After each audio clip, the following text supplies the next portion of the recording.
My brother's luxury wedding. He thought it'd be hilarious to introduce me like this. This is my pathetic brother. No degree, no career, just a failed delivery driver. I never argued. I never corrected him. I let them believe I was nothing. But that night, my arrogant family was about to discover who really paid for everything. But before I begin, please like and subscribe to the channel. And we'd love to hear which part of the world are you joining us from. Let us know. Now, let's dive into today's story. The rain had stopped by the time Jack Harlan pulled his truck into the gravel lot outside his mother's house. The August air sat heavy and still, thick enough to taste the humidity on his tongue. He could see her through the kitchen window, hunched over the sink, washing dishes in that careful way she'd adopted since the arthritis had gotten worse. Jack killed the engine and sat for a moment, hand still on the wheel. The dashboard clock read 7:43 p.m. He'd finished his last delivery 40 minutes ago, driven straight here like he did most evenings. His phone buzzed in the cup holder, another logistics request for tomorrow's route. He ignored it. When he walked through the back door, his mother turned from the sink, drying her hands on a faded dish towel. Eleanor Harlan was 68, though she looked older these days. The years after his father's death had carved lines into her face that no amount of rest seemed to erase. "You didn't have to come by tonight," she said, though they both knew that wasn't true. "I know." Jack set a bag of groceries on the counter, the items she always forgot to mention she needed. Milk, bread, her specific brand of coffee. "How are you feeling?" "Fine." She folded the towel with precise movements. "Your brother called today." Jack opened the refrigerator, reorganizing to make room. "Yeah." The wedding invitations went out. Eleanor's voice carried something uncertain, almost apologetic. "You'll be getting yours." He placed the milk on the top shelf, moved some condiments around. "When is it?" "September 23rd. At that lodge near Table Rock Lake. The nice one that got renovated." Jack closed the refrigerator door and leaned against it, studying his mother's expression. She wasn't looking at him directly, which meant she was working up to something. "Mom, I just want you to know." She paused, folding and refolding the towel. "Your brother is very excited. It's important to him. To both of them. I'll be there. I know you will." It's just another pause. You know how Trent can be sometimes. When he's nervous or trying to be funny, he doesn't always think about how things sound. There it was. The warning, delivered gently, as if cushioning him from an inevitable blow. Jack had learned over the years that his mother did this. Prepared him for Trent's behavior the way you might warn someone about a dog that bites. Not because she approved, but because she'd given up on changing it. "It's fine, Mom. I just don't want there to be any tension. It's his wedding day." "There won't be." She finally looked at him then, her eyes searching his face for something. Resentment. Maybe anger.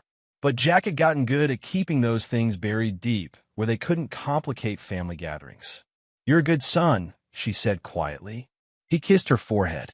"I'll see you tomorrow." Driving home through the empty streets of Hollis Creek, Jack passed the familiar landmarks of his entire life. The hardware store where he'd worked summers in high school. The diner where his father used to buy coffee every morning. The elementary school where both he and Trent had learned to read. Hollis Creek, Missouri wasn't the kind of place people dreamed about. It was the kind of place they left if they could. A town of 6,000 people, shrinking slowly as the younger generation moved to Springfield or St. Louis or anywhere with better prospects. The town square still had a courthouse, a few local businesses struggling against the Dollar General on the highway, and 3 churches competing for a dwindling congregation. Trent had left at 18, headed to the University of Missouri with a partial scholarship and their parents' blessing. He'd studied business, gotten recruited by a firm in St. Louis, and never looked back except for obligatory holidays. He spoke about Hollis Creek the way people talk about a phase they'd outgrown, with affectionate condescension. Jack had planned to leave too once. He'd had acceptance letters, a future that looked different than this one. Then their father collapsed at the hardware store on a Tuesday morning in March. Heart attack, dead before the ambulance arrived. Jack was 21. Trent was 24 and already settled in St. Louis, already building the life he'd imagined. Someone had to stay. Not forever, Jack had told himself at the time. Just until Mom was stable. just until the estate was settled and the bills were managed, and she wasn't eating dinner alone every night in a house full of ghosts. But just until had a way of becoming permanent. He'd started driving deliveries for a regional logistics company, flexible hours that let him check on his mother between routes. Then he picked up warehouse work. Then he'd started noticing inefficiencies in the routing systems, gaps in the network that cost companies money. He'd started making suggestions, building relationships, creating solutions. 5 years ago, he'd registered an LLC, Harlan Freight Solutions. Nothing fancy, just him, his truck, and a growing network of contracts that let him coordinate shipments more efficiently than the bigger companies could. He kept it quiet, operated under the radar. To everyone in Hollis Creek, including his family, he was just Jack, the one who delivered packages, the one who never left, the one who never made anything of himself. Jack pulled into the driveway of his rental house, a small 2-bedroom on the east side of town. Not much, but it was his. Paid on time, no debt. Inside, he made a sandwich, checked tomorrow's delivery schedule on his laptop, and reviewed the logistics contracts that actually kept him comfortable. His phone buzzed again. This time he looked. A text from Trent. Mom said she told you about the wedding. You're coming, right? Would mean a lot. Jack stared at the message for a long moment, then typed back, yeah, I'll be there. Congrats. 3 dots appeared, then disappeared, then reappeared. Thanks, man. Also, quick favor. The venue needs final payments routed through that LLC you set up for me. Can you handle that?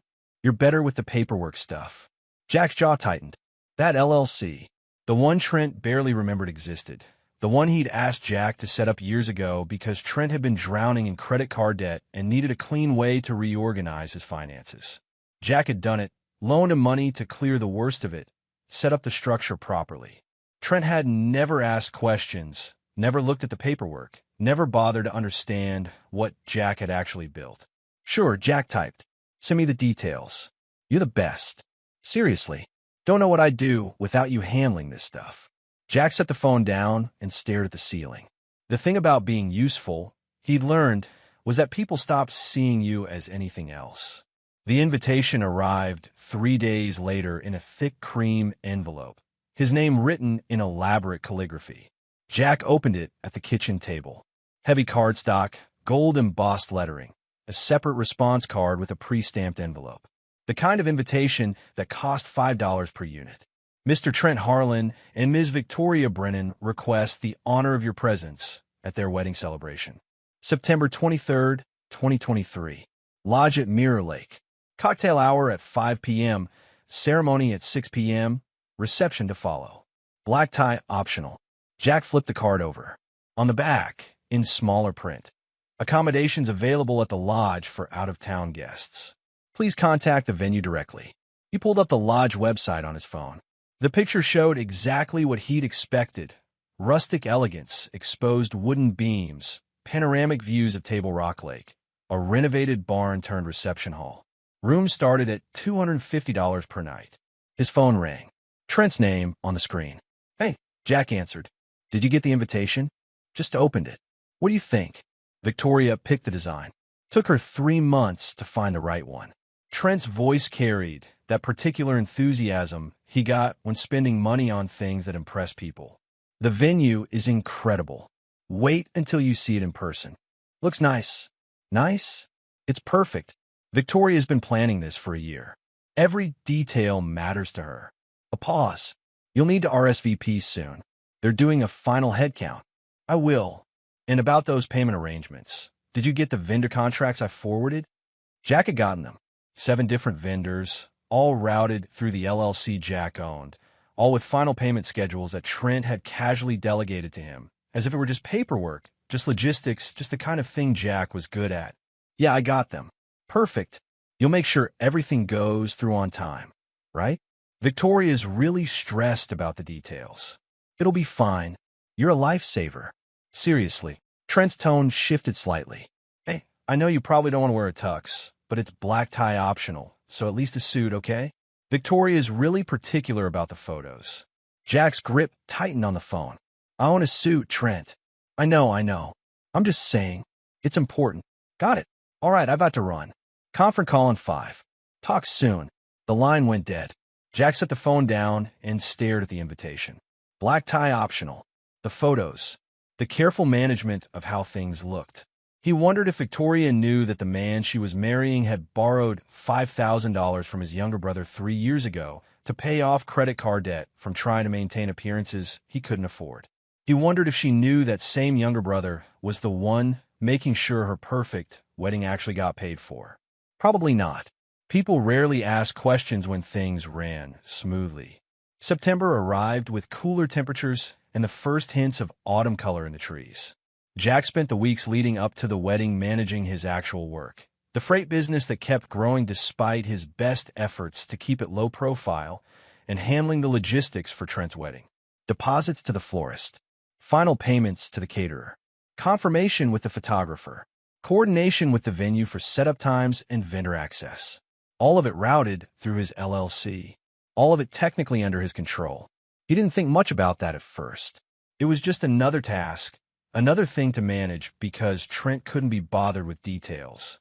But as the wedding approached, as the final payments came due, Jack started noticing something that sat uneasily in his chest. None of it acknowledged him. None of the vendors knew he existed. To them, it was just Trent's wedding, Trent's money, Trent's event. When Jack called to confirm details, they spoke to him like a third-party coordinator, polite but perfunctory. And maybe that was fine. Maybe that was just how it worked. But on a Thursday night 2 weeks before the wedding, Jack sat at his kitchen table reviewing the payment schedule, and something shifted in his mind. A quiet recognition, like suddenly seeing a pattern that had always been there. He controlled this. All of it. The LLC was his. The payments were his. The contracts were his name, his tax ID, his legal structure. Trent had signed exactly 2 pieces of paper years ago and forgot about it. Everything since then, Jack had built it, maintained it, used it to keep his own business running while quietly letting Trent treat it like a personal administrative assistant. Jack opened his laptop and pulled up the vendor contracts. Every single one had a payment schedule. Every single one had a release clause. Every single one depended on him authorizing the final transfers. He sat there for a long time, staring at the screen. He didn't decide anything that night. He just noticed the power he'd been holding without realizing it was power at all. The day of the wedding arrived with perfect weather. Clear skies, temperature in the mid-70s, a light breeze off the lake. Jack drove to the lodge in his truck, suit hanging in the back, overnight backpack because his mother had insisted he might want to stay rather than drive home late. The lodge at Mirror Lake lived up to its website. A sprawling timber frame structure built into the hillside, with stone pathways winding through landscape gardens and a massive deck overlooking the water. Cars were already filling the parking area. Expensive sedans, luxury SUVs, vehicles that made Jack's work truck look exactly like what it was. He parked at the far end, grabbed his bag, and walked toward the entrance. Inside, the main hall had been transformed into something from a magazine spread. White floral arrangements taller than Jack. Candles and glass hurricanes lining every surface. Soft lighting that made everything glow. A string quartet playing near the windows. Guests in cocktail attire wandering with champagne glasses, their voices creating a pleasant murmur of anticipation. Jack found his mother near the bar, talking with his Aunt Patricia. Eleanor wore a dress she'd bought specifically for this occasion. Navy blue, conservative, the most she'd spent on clothing in 5 years. Jack, she brightened when she saw him. You made it. I was starting to worry. Traffic was fine. Patricia looked him up and down with that particular expression she saved for family members she found disappointing. You're not wearing that, are you? I'm changing before the ceremony. Good. Trent wants everything to look right in the photos. She sipped her wine. This whole event must have cost a fortune. Victoria's family has money, you know. Her father owns some kind of consulting firm. Eleanor touched Jack's arm gently. Have you seen your brother yet? Not yet. He's probably getting ready with the groomsmen. You should go find him, say hello. Jack nodded and excused himself, making his way through the crowd toward the back hallways where the preparation rooms were located. He passed more guests, more champagne, more conversations about how beautiful everything looked. Nobody looked at him directly. He was just another body in the crowd, unremarkable, forgettable. He found Trent in a room overlooking the lake, surrounded by three of his friends from St. Louis. All of them in tuxedos, all of them laughing at something on someone's phone. Trent stood in the center, adjusting his bow tie in a full-length mirror, looking exactly like what he'd always wanted to be: successful, confident, chosen. "Jack!" Trent turned, grin wide. "There he is, my little brother." The others looked over briefly, nodded politely, then returned to their phones. "Hey." Jack stayed in the doorway. "Everything going okay?" "Perfect. Absolutely perfect." Trent adjusted his cufflinks. "Did you confirm all the payments went through?" Victoria was paranoid about something going wrong with the vendors. "All confirmed. See? I told her you had it handled." Trent turned back to the mirror. "You should go get changed. Ceremony starts in an hour." "Yeah." Jack left before Trent could say anything else. He found a bathroom at the end of the hall, changed into his suit.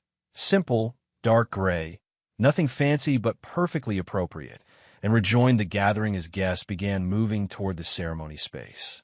The ceremony took place on the deck overlooking the lake, chairs arranged in neat rows, an arbor wrapped in white fabric, and roses positioned at the front. The sun hung low on the horizon, painting everything in warm gold light. A photographer circulated, capturing angles and moments. Jack sat in the third row with his mother. Patricia was somewhere behind them. Other relatives he barely saw had scattered throughout the crowd. Cousins, uncles, family friends who'd watched Trent grow up and leave and succeed. The string quartet shifted to the wedding march. Everyone stood. Victoria appeared at the back of the aisle, her father beside her. She looked beautiful in the way brides do, carefully planned, perfectly executed. Jack watched Trent's face as she approached, saw genuine emotion there, something real beneath all the performance. Maybe that was enough, he thought. Maybe love could exist inside all this pageantry and pretension. The ceremony itself was brief, traditional vows delivered with practiced sincerity. When the officiant pronounced them married, the guests erupted in applause. Trent kissed Victoria, and the photographer captured it from 3 different angles. Then it was done. The cocktail hour resumed with increased energy. Guests moved back inside. Drinks were refreshed.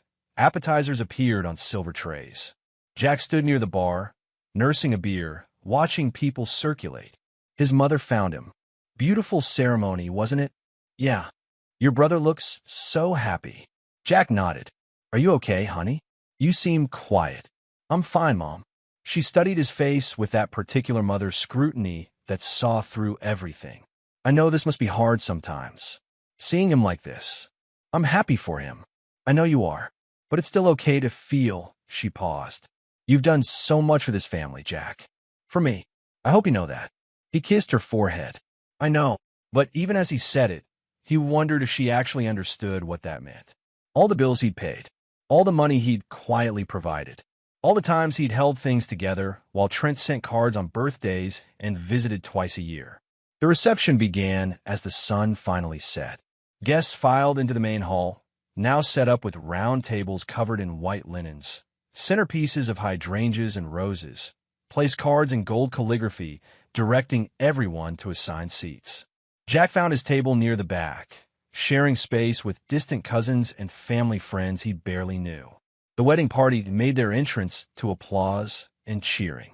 Trent and Victoria took their seats at the head table. Dinner service began, plated courses delivered by servers in black vests, wine flowing freely, conversations rising to fill the space. Jack ate mechanically, participated in small talk when necessary, and watched Trent hold court at the head table. His brother was animated, laughing, telling stories that made everyone around him lean in. Victoria smiled beside him, radiant and perfect. Then came the toasts. The best man went first, a college friend of Trent's who told a story about a road trip gone wrong and how Trent had somehow turned it into an adventure. People laughed. Victoria's maid of honor followed with something heartfelt about friendship and finding the right person. More applause. Then Trent stood, glass in hand. Jack felt his mother tense beside him. "Thank you all for being here tonight," Trent began, his voice carrying easily across the room. Victoria and I are so grateful you could celebrate with us. This has been an amazing day, and it wouldn't be possible without the people we love. He gestured toward their parents' generation. To my mom, who taught me to never give up on my dreams. To Victoria's parents, who welcomed me into their family. To all our friends who supported us. Then his eyes found Jack. And to my little brother, Jack. Trent's smile widened. Can you stand up, Jack? The room turned to look. Jack felt every eye on him. His mother's hand tightened on his arm. He stood slowly. This, Trent continued, his tone shifting to something affectionate but edged with humor that wasn't quite humor, is my brother Jack. He's the one who never left Hollis Creek, never finished college, still delivers packages for a living. A few uncertain laughs rippled through the crowd. But we keep him around, Trent added, raising his glass. Someone's got to stay humble in this family, right? The laughter grew louder, more comfortable. People who didn't know whether the joke was mean or loving decided it was funny enough to go along with. Jack stood there, smile fixed on his face, watching his brother bask in the attention, watching the crowd laugh, watching his mother's face go pale with embarrassment on his behalf. To Jack, Trent said, for always being exactly who he is. Glasses raised. People drank. Jack sat back down. Honey, his mother started. It's fine. He didn't mean. I know what he meant. The reception continued. Music started. The dance began. Jack excused himself, walked out to the deck, stood at the railing staring at the dark water. Behind him, the celebration continued without pause. Laughter, music, the sound of happiness untouched by anything resembling awareness. He stood there for a long time, hands gripping the railing, breathing in the cool night air. The moment felt familiar, not because it was new, but because it was the same as 100 other moments over the years. The same quiet diminishment. The same assumption that Jack's life was smaller, simpler, less significant than it actually was. The same comfort everyone took in believing it. He pulled out his phone and opened the banking app for his LLC. The vendor payments were all queued, all scheduled to release at midnight tonight as per the contracts, all requiring his final authorization. Jack stared at the screen for a long time. Then he went back inside. The morning after the wedding arrived with weak sunlight filtering through thin hotel curtains. Jack woke at 6:30, body trained by years of early deliveries to reject sleeping in. His room was small, generic in that way that all lodge accommodations become when stripped of daylight. Beige walls, landscape painting of the lake, desk, and chair that nobody ever used. He showered, dressed in jeans and a t-shirt, and went downstairs to the breakfast area. A few guests were scattered around small tables. Older relatives eating scrambled eggs, a couple of groomsmen nursing coffee and hangovers. The buffet offered the standard spread, pastries, fruit, industrial coffee. Jack filled a plate and sat by the window overlooking the lake. The water reflected gray clouds, surface rippled by wind. Weather moving in. His phone buzzed. A text from his mother. Are you still at the lodge? Come have breakfast with me before you drive home. He found her 20 minutes later in the main dining room, sitting with Patricia and Uncle Glenn. Eleanor smiled when she saw him, but the expression didn't quite reach her eyes. Morning, honey. Did you sleep okay? Fine. Jack pulled out a chair. You? Patricia snores. Uncle Glenn announced, stirring cream into his coffee. Kept me up half the night. Patricia ignored him. That was quite a party last night. Trent certainly knows how to put on an event. Victoria's family paid for most of it, Eleanor said quietly. But yes, it was beautiful. All that matters is they're happy, Patricia continued. Though I have to say, that speech Trent gave about you, she looked at Jack. I'm not sure that was entirely appropriate. A wedding toast should be about the couple, not family jokes. Glenn sipped his coffee. The boy was just having fun. At someone else's expense, Patricia countered. I'm just saying it was in poor taste. Eleanor's face tightened. Trent didn't mean anything by it. He was nervous. People say things when they're nervous. Jack ate his eggs in silence. This was the pattern, the same choreography that played out after every family gathering where Trent crossed a line nobody wanted to acknowledge was a line. Patricia would criticize. Eleanor would defend. Glenn would minimize. And Jack would sit there, the subject of the discussion, but somehow not included in it. Jack, his mother said softly, you understand, don't you? Your brother doesn't think before he speaks sometimes. Understand, Jack said. Good, because I don't want this to become a thing. It's done. Everyone had a wonderful time. Let's not dwell on it. Patricia made a small, disapproving sound in her coffee cup, but said nothing else. Jack finished his breakfast, said his goodbyes, and walked to his truck. The parking lot was emptier now, most of the St. Louis crowd having left early to beat traffic. A few workers were breaking down the ceremony decorations on the deck. His phone buzzed again. Trent. Hey man, thanks for coming yesterday. Meant a lot. Victoria wants me to tell you thanks for handling all the vendor coordination too. You really made things easy. Jack stared at the message. Thanks for coming. Thanks for handling things. As if those were equivalent contributions. He typed back. No problem. Congratulations again. 3 dots appeared. Then, we should grab dinner next time I'm in town. Been too long since we actually hung out. Jack didn't respond to that. He drove home, through morning traffic, country roads giving way to the familiar streets of Hollis Creek. The town looked the same as always, quiet, modest, unchanged. He passed the high school where both he and Trent had graduated, the park where they'd played as kids, the street where their father's hardware store used to be before the Dollar General put out of business. At home, Jack unpacked his overnight bag, threw his suit in the dry cleaning pile, and opened his laptop. Monday morning routes needed planning. Client emails needed responses. The business kept moving whether he wanted to think about it or not. But his mind kept circling back to the wedding, to Trent's speech, to the laughter, to his mother's apologetic face, to the vendor payment schedules still sitting in his banking app, all queued for release. He'd authorized most of them to go through at midnight as planned. The caterer, the florist, the photographer, all the vendors who'd provided their services and deserved to be paid. But not the venue, that one he'd held, not out of some elaborate plan, not from any clear sense of revenge. Just held it, paused it, left it sitting there in the queue, unauthorized, pending. Jack stared at the payment screen now, in the Monday morning quiet of his living room. The venue's final balance, $18,400, due on completion of services, which technically meant it was already overdue by 12 hours. He could release it right now. Click one button. Everything would be fine. His finger hovered over the authorization button. The thing about being useful, he thought again, was that people stopped seeing you as anything else. He closed the laptop. The call came Tuesday afternoon while Jack was in his truck between deliveries. Jack Harlan, an unfamiliar voice, female, professional but strained. Speaking. This is Melissa from the lodge at Mirror Lake.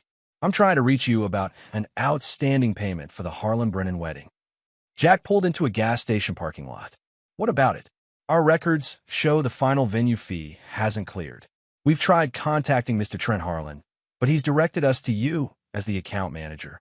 That's correct. Well, our contract stipulates full payment within 24 hours of event completion. We're now outside that window, and I need to know when we can expect the transfer. Jack watched cars pull in and out of the gas pumps. Normal people doing normal things, none of them standing at any particular crossroads. There was an issue with the bank routing, he heard himself say. I'm working on resolving it. Can you give me a timeline? End of week. A pause. Mr. Harlan, our company policy is very strict about payment schedules. If we don't receive the transfer by Friday, we'll need to escalate this to collections. I understand. All right. I'll note in the file that you're working on it. Please contact me immediately when the issue is resolved. Will do. He hung up and sat in the truck, engine idling, air conditioning blowing stale air. What was he doing? This wasn't him. This wasn't how he operated. He solved problems. He kept things running smoothly. He was the reliable one, the one who made sure everyone else's lives worked properly. His phone rang again. Trent. Hey. The venue just called me freaking out about payment, Trent said without preamble. They said they talked to you? What's going on? Banking issue. What kind of banking issue? Technical thing with the LLC account. I'm sorting it out. Can you sort out faster? Victoria is stressed enough without vendors calling us about money. I thought you had all this handled. Jack's grip tightened on the steering wheel. I do have it handled. Then why are they calling? Because these things take time, Trent. Come on, man. You know how to do this stuff. Just push the payment through. It's not that complicated. I said I'm working on it. By Friday, right? That's what you told them. Yes. Good. Because Victoria's already dealing with drama from her family about the wedding budget, and I don't need this becoming a thing. A pause. Everything else went through fine though, right? The other vendors? Yes. Okay. So just fix this one, and we're good. Trent's tone shifted to something lighter. Seriously though, great wedding, right? People are still texting me about it. Best party of the year, someone said. Jack said nothing. All right, I've got to run. Meeting in 5. Just take care of that payment thing. The line went dead. Jack sat in the parking lot for another 10 minutes, watching people come and go, buying lottery tickets and energy drinks and whatever else got them through Tuesday afternoon. Then he drove to his mother's house. Eleanor was in the garden when he arrived, pulling weeds from around her tomato plants. The afternoon sun cast long shadows across the yard. She looked up when Jack's truck pulled in, shielding her eyes. Twice in 1 week, she called. I must be special. Jack walked over, hands in his pockets. How are you feeling? Fine. My knees are complaining, but that's nothing new. She pulled off her gardening gloves. What's wrong? Why does something have to be wrong? Because you have that look. The one you get when you're thinking too hard about something. She stood, brushing dirt from her jeans. Is this about the wedding? Sort of. They sat on the back porch, Eleanor in her usual chair, Jack leaning against the railing. What did you think? He asked. Honestly, I thought it was lovely. Your brother looked very happy. That's not what I asked. Eleanor was quiet for a moment, hands folded in her lap. I thought his speech was unnecessary. The part about you. Yeah, he does that sometimes. Makes jokes that aren't really jokes. I don't know where he gets it from. He gets it from knowing nobody will call him on it. His mother's face creased with something between sadness and frustration. What do you want me to say, Jack? He's your brother. You've always been different priorities, different paths. That doesn't mean he doesn't care about you. He doesn't know anything about me. That's not true. Mom, when's the last time Trent asked me about my life? About what I actually do? He's busy. He's not busy. He just doesn't care. And that's fine. But let's not pretend it's something other than what it is. Eleanor looked out at the garden, at the tomato plants she'd been tending. You've always been harder on him than necessary. Ever since you were boys. He left, you stayed, and some part of you can't forgive him for that. I don't care that he left. Then what do you care about? The question hung in the air between them. I care, Jack said slowly, that you make excuses for him. Every time, no matter what he does or says, you explain it away. Like he's still a kid who doesn't know better. I'm not making excuses. You are. You did it Sunday morning at breakfast. You did it just now. And you know what the worst part is? You never defend me the same way. When people talk about me, like I'm some failure who couldn't figure out life, you just sit there. That's not fair, isn't it? Eleanor's eyes were wet now. I love both of you, equally. But you're the strong one, Jack. You always have been. You don't need me to defend you. Maybe I do. Then tell me what to say. Tell me what would make this better.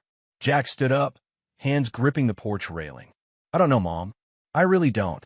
He left shortly after that, the conversation unfinished, both of them frustrated in ways that couldn't be easily resolved. Driving home, Jack thought about what his mother had said, about him being the strong one, about not needing defense. It occurred to him that being strong in his family meant being the one who absorbed everything, who took the hits and kept going, who held things together while everyone else fell apart or moved on. Being strong meant being used. Wednesday and Thursday passed in a familiar rhythm, deliveries, client calls, route planning. Jack moved through his days on autopilot, going through motions perfected by repetition. But in the back of his mind, the unpaid venue fee sat like a stone in his pocket, small but present, impossible to ignore. Friday morning, Melissa from the lodge called again. Mr. Harlan, I haven't seen the payment come through yet. I'm aware. Our deadline was end of business today. I'm calling to confirm you'll be making the transfer. Jack sat at his kitchen table, coffee growing cold in front of him. What happens if I don't? A pause. Excuse me. If the payment doesn't come through today, what's your next step? Mr. Harlan, I don't think you understand the seriousness. I understand perfectly. I'm asking what your process is. Another pause, longer this time. We would send a formal demand letter. If that's not resolved within 10 business days, we refer the account to our legal team for collections. Okay, I'm sorry. Are you saying you won't be making the payment? I'm saying I'm still deciding. Sir, this is a binding contract. I'm aware of that too. He could hear her breathing on the other end of the line, confusion giving way to frustration.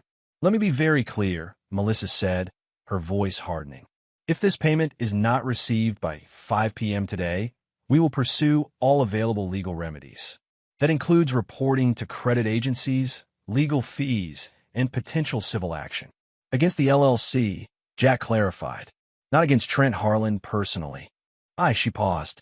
I need to review the contract. The contract is with Harlan Freight Solutions, LLC. Trent Harlan signed as an authorized party, but the actual liability falls on the company entity, which is mine. Silence. I'll have our legal team contact you, Melissa finally said. Looking forward to it. Jack hung up and stared at his phone. What was he doing? This wasn't just holding a payment anymore. This was actively choosing consequences. This was standing at the edge and looking down. His phone rang immediately. Trent, what the hell are you doing? His brother's voice was tight with anger. The venue just called me saying you're refusing to pay. I didn't refuse. I said I was deciding. Deciding? There's nothing to decide. We have a contract. You authorized the payments. This is legally binding. I'm aware. Then why? Trent took a breath. Jack, what is this about? Is this about the speech? Because if you're pissed about that, this isn't about the speech. Then what? This is about 20 years of you treating me like I'm too stupid to notice. Notice what?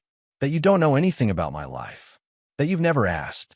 That you just assume I'm sitting in Hollis Creek delivering packages because I couldn't do anything else. That's not. You asked me to set up an LLC years ago. Do you even know what that company does? Have you ever looked at the paperwork? Do you know how much money actually flows through it? Trent was quiet. You don't, Jack continued. Because you've never cared enough to ask. You just needed someone to handle your financial mess, and I was convenient. I paid you back for that loan. You paid back half. 3 years ago. Then stopped responding to my messages about it. Another silence. Jack, I don't know what you want from me right now, but we can talk about all this later. Right now, I need you to pay the venue. Victoria is freaking out. Her parents are involved. This is turning into a disaster. Then maybe you should handle it. How? It's your company account. Exactly. What do you? Trent's voice dropped, understanding dawning.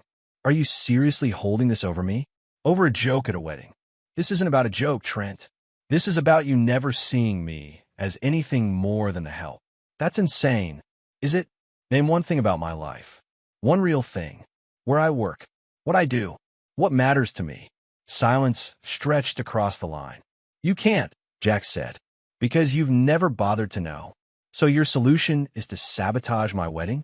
To make me look like I can't pay my bills? My solution is to stop fixing your problems for you. Jesus Christ. Trent's breathing was sharp now, angry. You know what? Fine. Be petty. I'll handle this myself. But don't expect any gratitude for what you did do, because clearly that wasn't enough for you anyway.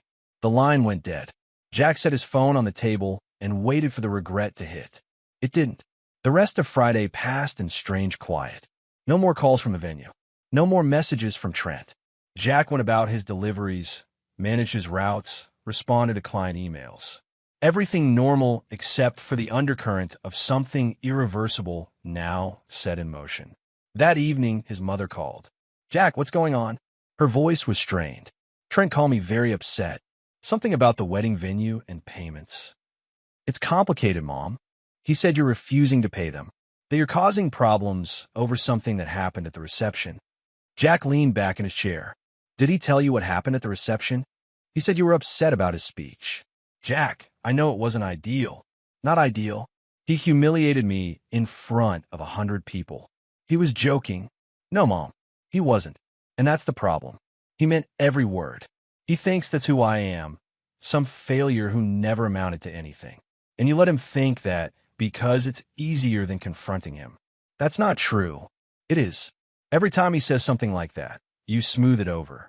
Every time he treats me like I'm less than him, you make excuses, and I'm done pretending that's okay. Eleanor's breath caught. What does that mean? It means I'm not releasing the venue payment. Jack, you can't do that. They'll sue him. Or you. Someone. This is serious. I know. Then stop this. Whatever point you're trying to make. I'm not trying to make a point, Mom. I'm just done being the one who holds everything together while Trent does whatever he wants and you defend him. I'm not defending him. You are. Right now. You called to tell me to fix this. Not to ask why I'm doing it. Not to acknowledge that maybe, just maybe, Trent was out of line. Just to tell me to stop causing problems. Because you're better than this.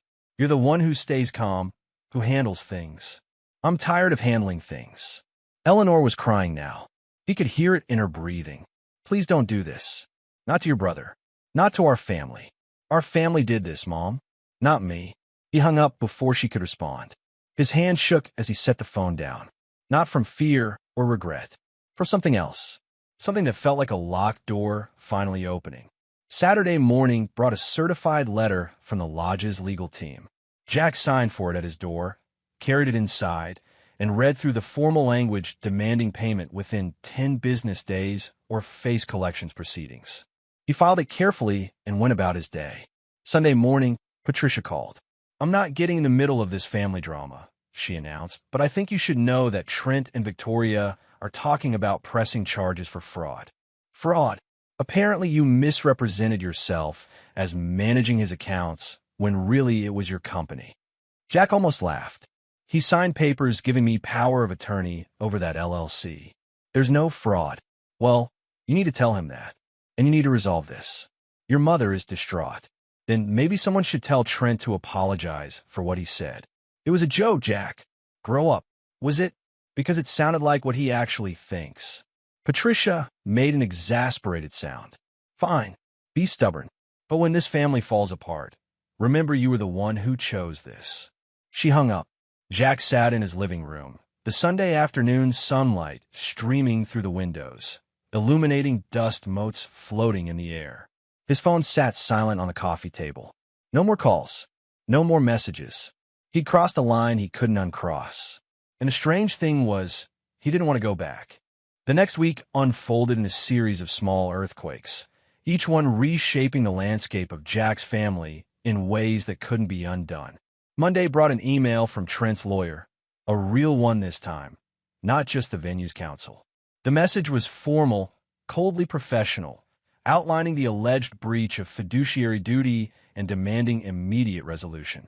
Jack forwarded it to his own lawyer, a woman named Rebecca Chun who handled his business contracts and had seen stranger cases than feuding brothers. They don't have a strong case, Rebecca told him over the phone that afternoon. The LLC structure is clear.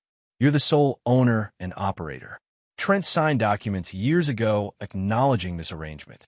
At worst, they could argue you acted in bad faith, but given that all other vendors were paid on time, it's hard to demonstrate damages beyond the venue fee itself. What about the venue's threats? Routine intimidation. They'll send a few more letters, maybe escalate to a collections agency. But ultimately, they contracted with your LLC. If the LLC pays, which it will, they have no further claim. Jack stared out his office window at the quiet street below. What if I just don't pay them at all? Rebecca was quiet for a moment. Are you asking me as your lawyer or as someone trying to understand what you're doing? Both. As your lawyer, I'd advise against willful breach of contract.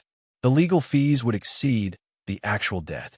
As someone who's known you for 5 years and never seen you act irrationally, I'd ask what you're really trying to accomplish here.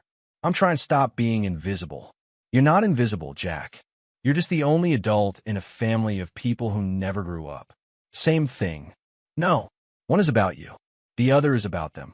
After hanging up, Jack sat at his desk and pulled up the payment authorization one more time. $18,000 for $100. The number had become almost abstract now, divorced from its actual meaning. It wasn't about money. It had never been about money. It was about the moment when usefulness turned into erasure. He closed the laptop without authorizing anything. Tuesday evening, his mother showed up at his door. Jack opened it to find Eleanor standing on his porch, arms wrapped around herself despite the warm evening. She looked smaller than usual, older. The kind of aging that happens in moments of high stress rather than across years. "Can I come in?" she asked. He stepped aside. Inside, Eleanor sat on his couch with the careful movements of someone trying to hold themselves together. Jack took the armchair across from her, waiting. "Your brother is talking about cutting you out of his life," she said finally. "Completely. No more contact. He's that angry." "Okay. Jack, that doesn't upset you? Should it? When's the last time Trent and I actually talked about anything real? When's the last time he called me just to check in? We don't have a relationship, Mom. We have an arrangement where I handle things, and he shows up for holidays. That's not fair. It's completely fair." Eleanor's hands twisted in her lap.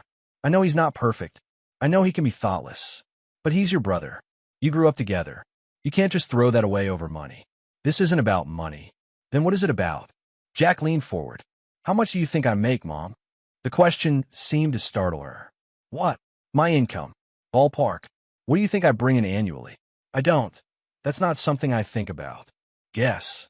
"Jack, this is inappropriate." 30,000? 40? I mean, I'm just a delivery driver, right? That's what Trent said. That's what the whole family believes." Eleanor looked uncomfortable. "I don't know. Maybe 40. Try 270. The silence that followed was profound. "That's—" Eleanor shook her head. "That can't be right. Harlan Freight Solutions handles logistics coordination for 17 regional companies. I own the LLC outright. I built it from nothing over 10 years. I kept it quiet because I learned early that telling this family about success just means they ask for money." His mother's face had gone pale. "Why didn't you tell me?" "Because you never asked. None of you did. You just assumed I was scraping by, stuck in place, too dumb or too lazy to do better. And that assumption was convenient for everyone." "Jack, do you know I've loaned Trent money 3 times? Not just a credit card thing. 3 separate times. Once for a security deposit on his first apartment. Once for a car down payment. Once for the credit cards. He's paid back maybe 30% total." Eleanor's hands had stilled now, gripping each other tight. "And the medical bills," Jack continued. "After Dad died, the ones insurance didn't cover. You remember telling me you were setting up a payment plan?" "Yes. There was no payment plan. I paid them. All of them. $15,000 over 2 years. I never told you because I knew you'd feel guilty or try to pay me back when you couldn't afford to." "Jack." "So when Trent stood up at his wedding and told 100 people that I'm just some nobody who couldn't make it out of our hometown, he wasn't joking. He was saying what he actually believes. Because I let him.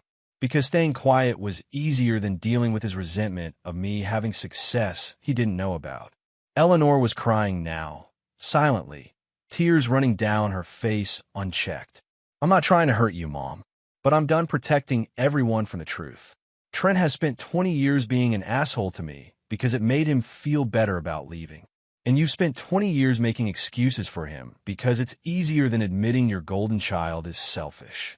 He's not. He is. And that's okay. People are allowed to be selfish, but they're not allowed to treat other people like garbage without consequences." Eleanor stood up, shakily, grabbing her purse. "I don't know who you are right now. I'm the same person I've always been. You're just finally seeing me." She left without another word, the door closing behind her with a soft click that felt like something breaking. Jack sat in the silence of his living room, the evening light fading outside, and felt nothing but a strange, hollow clarity. The week continued its downward spiral. Wednesday brought text messages from relatives he hadn't heard from in years, all with variations of the same message. "What's going on with you and Trent? Can you guys work this out?" Thursday brought a Facebook post from Trent, carefully worded, just vague enough to maintain plausible deniability. "Grateful for everyone who supported our wedding. Disappointed in those who chose drama over family. Moving forward with the people who matter." The comments filled with supportive responses from friends who didn't know the context. A few family members liked it. His mother left a heart emoji. Jack didn't respond, didn't engage, just watched the performance from a distance. Friday brought another call from the venue's lawyer, this one more aggressive. Jack listened patiently, then transferred the full payment, principal plus late fees, from his LLC account. Not because he'd changed his mind, not because anyone had apologized, but because the point had been made and dragging it out further would serve no purpose. The lawyer confirmed receipt with obvious relief and surprise. I'm updating our records to show full payment. This matter is now closed. Good, Jack said and hung up. He texted Trent. Venue is paid in full. Your legal threat can go back in the drawer. 3 dots appeared, then disappeared, then reappeared. You're unbelievable. You know that. You put us through a week of hell for what? To prove you're in control? Jack typed back. To prove I exist. What the hell does that mean? Ask yourself when you last acted like I did. The 3 dots appeared and disappeared 3 more times. Then nothing. The following week brought an unexpected development. Victoria called. Jack almost didn't answer. He hadn't saved her number, and the unfamiliar area code made him assume it was spam. But something made him pick up. Jack, it's Victoria, Trent's wife. Yeah, I know. Can we talk? In person. About what? Please. Just coffee or something. There's stuff you should know. They met at a diner halfway between Hollis Creek and St. Louis, neutral territory that satisfied neither of them. Victoria arrived 15 minutes late, looking tired in a way that suggested the exhaustion ran deeper than late nights. She ordered tea and didn't touch it. Trent doesn't know I'm here, she started. He'd be furious if he knew. Then why are you? Victoria looked at him directly for the first time. Because you were right. About everything. She wrapped her hands around the teacup. The speech at the wedding. I told him not to make jokes about you. We fought about it. He said it would be fine, that you had thick skin, that brothers tease each other. He believes that. I know. But watching it happen, watching your face, I knew it wasn't teasing. And then when this whole payment thing blew up, Trent was so angry. Kept calling you jealous, petty, vindictive. Said you'd always resented his success. Jack said nothing. But the past few days, I started noticing things, Victoria continued. How he talks to you. How he talks about you. How he doesn't actually know anything about your life. And I started asking questions. What kind of questions? About money. About how he managed bills before we got together. About the LLC that supposedly was his, but apparently wasn't. She met his eyes. He didn't know, Jack. Didn't know how much you'd loaned him. Didn't know you'd paid your mother's medical expenses. Didn't know your business was successful. He genuinely believed the narrative he'd constructed. That I'm a failure. That you're static. Stuck. Less than him. She pressed her palms against the table. And while I pointed out the inconsistencies, how you paid for things, how you handled complex logistics, how you clearly weren't just a delivery driver, he got defensive. Angry. Told me I didn't understand his family dynamics. Do you? I'm starting to. And I don't like what I see. Jack watched her carefully. Why are you telling me this? Because my husband is not who I thought he was. Her voice cracked slightly. Because I'm realizing I married someone who's capable of cruelty disguised as humor. Who diminishes people to feel bigger. Who doesn't actually see anyone except as they're useful to him. That's been Trent for a long time. I know. Now. But that doesn't mean I have to accept it. She pulled out her phone, scrolled, then turned the screen toward him. I found this going through his email last night. It was a thread from 2 years ago. Trent emailing a mutual friend. Jack still doing his small-town delivery thing. Some people just don't have a drive, you know? But hey, at least he's got job security. Jack read it twice, then pushed the phone back. There's more, Victoria said. Years of it. Him talking about you like your charity case.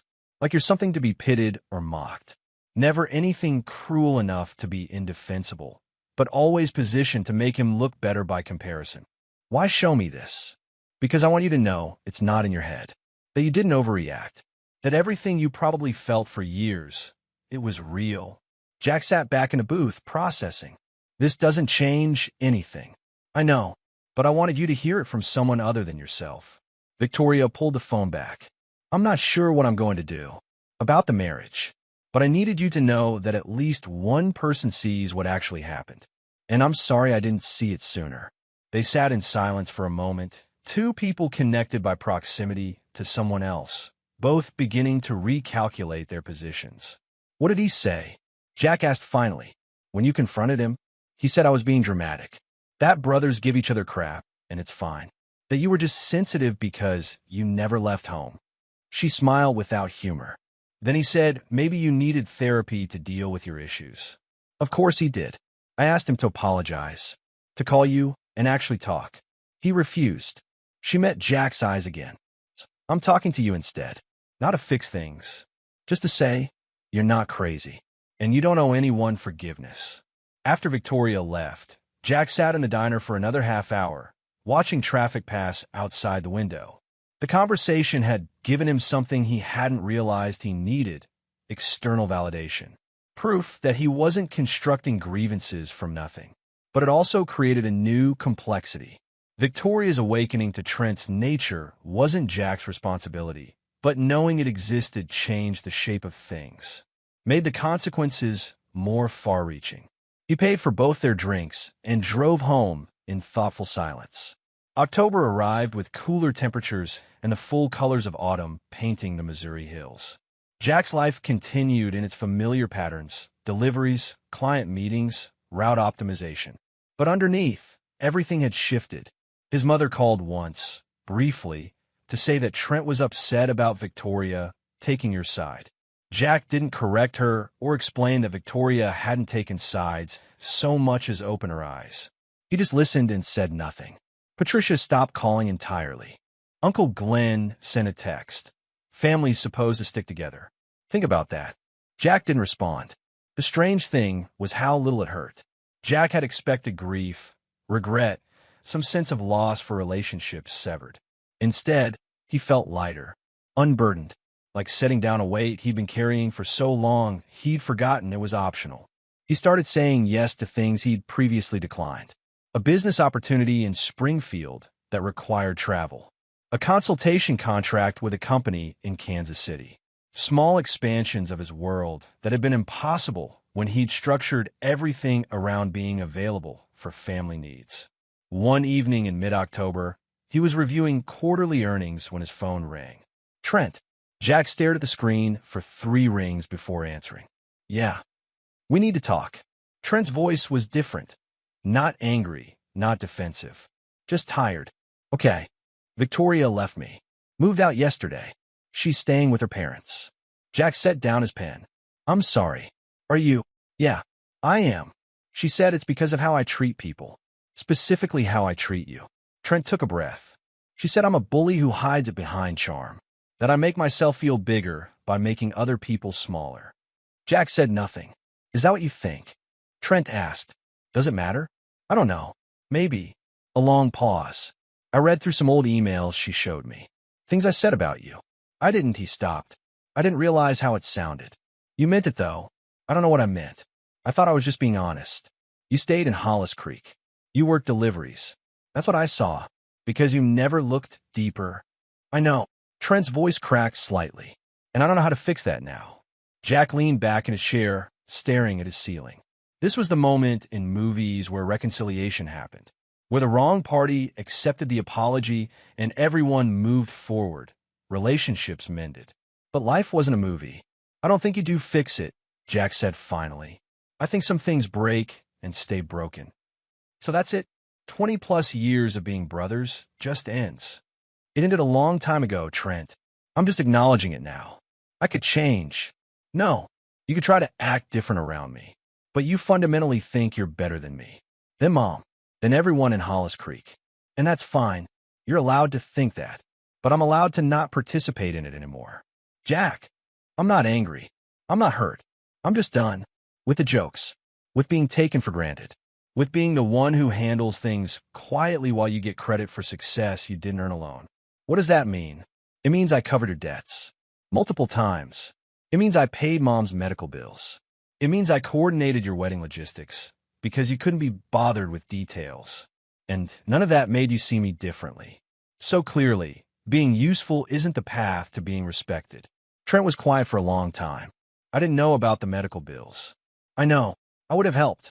No, you wouldn't have, because helping would have required noticing in the first place. Another silence. What do you want from me? Trent asked finally. What would make this right? Jack considered the question honestly. What did he want? An apology?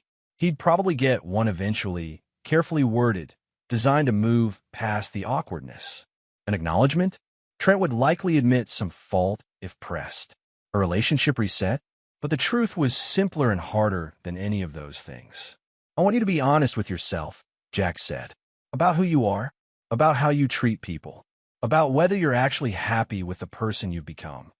That's not fair. It's completely fair. You spent 20 years being someone Mom could brag about. Someone who looked successful. But you're miserable, Trent. Your wife left because she saw through it. Your career stresses you out. You're constantly performing. And you're what, enlightened? Living your authentic truth in Hollis Creek. No, I'm just not pretending anymore. Not for you. Not for Mom. Not for anyone. So I'm supposed to just accept that we're done? That I don't have a brother anymore? You never treated me like a brother. You treated me like a support system. The line went quiet. Jack could hear Trent breathing, processing, maybe crying. I'm sorry, Trent said finally. For what that's worth. I'm genuinely sorry. Okay. Is that all you're going to say? What else is there? I don't know. Forgiveness? Another chance. Those things are earned, Trent. Over time, with changed behavior. Not granted in a phone call because your marriage fell apart. You're really going to hold this grudge forever? It's not a grudge. It's a boundary. There's a difference. Sounds the same to me. That's because you've never had to set one. They talked for a few more minutes, circling the same territory without resolution. Eventually, Trent said he had to go, his voice hollow and defeated. Take care of yourself, Jack said. Yeah, you too. The line went dead. Jack sat in his quiet house, the October evening settling into darkness outside, and felt nothing but a strange, profound peace. Thanksgiving came and went without the usual family gathering. Eleanor called to say she'd been invited to Patricia's, but understood if Jack didn't want to come. Jack thanked her and spent the day alone, working on year-end financial planning and eating Chinese takeout. It should have felt lonely. Instead, it felt honest. December brought the first snow and the end-of-year rush for his business. Jack worked long hours coordinating holiday, shipping logistics, managing increased demand, finalizing contracts for the following year. The money was good. The work was satisfying in a way that had nothing to do with anyone else's opinion. 2 weeks before Christmas, his mother called. Can I see you? She asked. No agenda. I miss you. They met for lunch at the diner in Hollis Creek, the same one where Jack and Victoria had talked. Eleanor looked different. Not older this time, but clearer, like someone who'd made peace with something difficult. I've been thinking a lot, she said after they ordered. About what you said. About Trent. About me. Jack waited. You were right. About most of it. Eleanor's hands were steady on the table. I did make excuses for him. For years. Because it was easier than admitting my son could be cruel. And I did take you for granted. Because you were always there, always handling things, and I convinced myself that meant you didn't need support. Mom, let me finish. She took a breath. I failed you, Jack. As a mother. I let you carry weight you shouldn't have had to carry. I let Trent diminish you without defending you. And I'm sorry. Genuinely, deeply sorry. Jack felt something loosen in his chest. Not forgiveness, not yet, but acknowledgement. Thank you, he said. I don't expect you to forget what happened, or to go back to how things were. But I want you to know I see it now. I see you now. Eleanor's eyes were wet but steady. And I'm proud of you. Not because of your business or your money, but because you stood up for yourself when no one else would. They sat in silence for a moment, decades of complicated history settling into something more honest. How's Trent? Jack asked. Not good. He and Victoria are trying couples counseling, but I don't think it's working. She paused. He's lost, I think, realizing that the version of himself he constructed doesn't actually make him happy. That's not my responsibility to fix. I know. I'm not asking you to.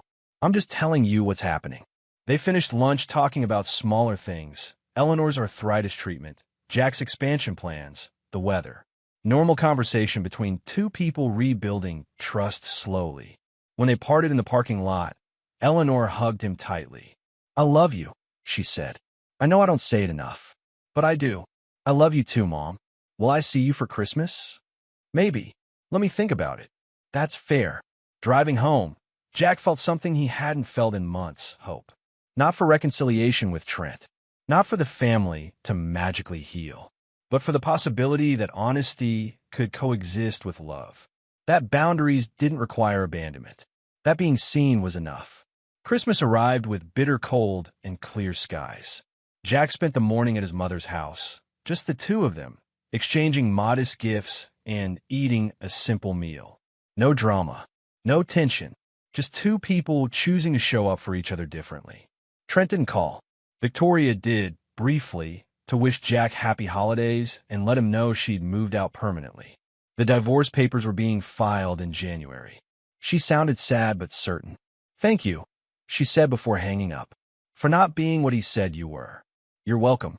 New Year's came with the promise of a fresh start, though Jack knew better than to believe years turned over that cleanly. Still, reviewing his business projections for the coming year, planning expansions he'd been postponing, he felt something like optimism. His phone buzzed. A text from Trent.